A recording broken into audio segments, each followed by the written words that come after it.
வணக்கம். நீங்கள் வந்து தமிழ் எழுத்துக்களை நல்லா வாசிக்கக்கூடியவராக இருந்தீங்கன்னா கடைசி வரைக்கும் இந்த வீடியோவை பார்த்துட்டு உங்கள் பதிலை சொல்லுங்கள்.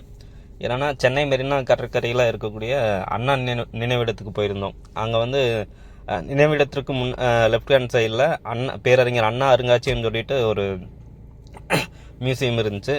அங்கே போய் பார்த்தோம்னா அண்ணா அவர்கள் பயன்படுத்தின பொருட்கள் அப்புறம் அவங்க புத்தகங்களெல்லாம் வச்சுருந்தாங்க. ஃபஸ்ட்டு வந்து அண்ணா அவர்கள் பயன்படுத்திய பேனா, அப்புறம் கண்ணாடி, வேஷ்டி, அந்த பனியனு இதெல்லாம் வச்சுருந்தாங்க. அதுபோக பார்த்திங்கன்னா அண்ணா அவர்கள் கைப்பட எழுதிய நோட்டு புத்தகங்களெல்லாம் வச்சுருந்தாங்க. அப்புறம் அண்ணா எழுதிய புத்தகங்கள் இதெல்லாம் வச்சுருந்தாங்க. அவர் வந்து வாங்கின நினைவு பரிசுகளெல்லாம் வச்சுருந்தாங்க. உண்மையாலுமே பார்க்குறதுக்கு ரொம்ப நிகழ்ச்சியாக இருந்துச்சு. அப்புறம் பார்த்திங்கன்னா அந்த அறை முழுக்குமே சுற்றியுமே செவுத்தில் பார்த்திங்கன்னா ஃபோட்டோவாக வச்சுருந்தாங்க. ஃபோட்டோவில் அதாவது அண்ணா வந்து அந்த ஆளுமைகள் கூட இருந்த ஃபோட்டோக்கள், அதாவது பெரியார், கலைஞர், ராஜாஜி, எம்ஜிஆர் இவங்களோட இருந்த ஃபோட்டோக்களெல்லாம் அந்த சுற்றியும் வச்சுருந்தாங்க. அது ரொம்ப நல்லா இருந்துச்சு. அவரோட வீட்டில் எடுத்த புகைப்படங்கள் அந்த மாதிரி ஃபோட்டோக்களெல்லாம் பார்த்தா ரொம்ப நிகழ்ச்சியாக இருந்துச்சு. அதுபோக என்னென்னா அண்ணாவுக்கு வந்து உடல்நிலை சரியில்லாமல் போகுது 1968 வருஷம். அப்போ வந்து அவர் வந்து ட்ரீட்மெண்ட்டுக்காக அமெரிக்கா போகிறாரு. அமெரிக்காவில் இருக்கக்கூடிய நியூயார்க்கு போகிறாரு ட்ரீட்மெண்ட்டு.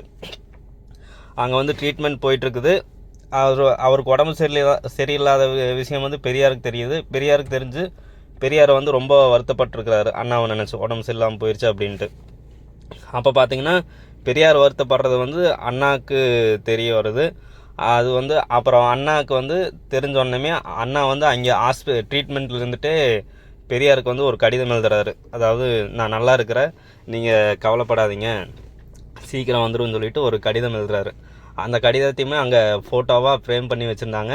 அது பார்க்குறக்கு ரொம்ப என்னென்னா அந்த காலத்துலேயே எப்படியெல்லாம் எழுதுவாரா.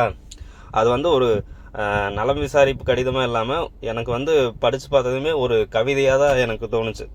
அந்த அளவுக்கு எழுதியிருக்கிறாரு அண்ணா. அதை வந்து நான் உங்களுக்கு இப்போது முன்னாடி காமிக்கிறேன். நீங்கள் அதில் வந்து என்ன எழுதியிருக்கிறாங்கன்னு சொல்லிட்டு கமெண்ட் பண்ணுங்கள். ஏன்னா அது என்ன எழுதியிருக்கிறான்னு சொல்லிட்டு நான் என்னோடய கைப்பட அதை பார்த்து நான் எழுதிட்டேன். அதனால் நீங்கள் அது கட்டாயம் பதிவு பண்ணுங்கள். நான் அடுத்த வீடியோவில் அவர் என்ன எழுதியிருக்கிறான்னு சொல்லிட்டு என்னோடய கைப்பட எழுதுனதை போஸ்ட் பண்ணுறேன். நன்றி.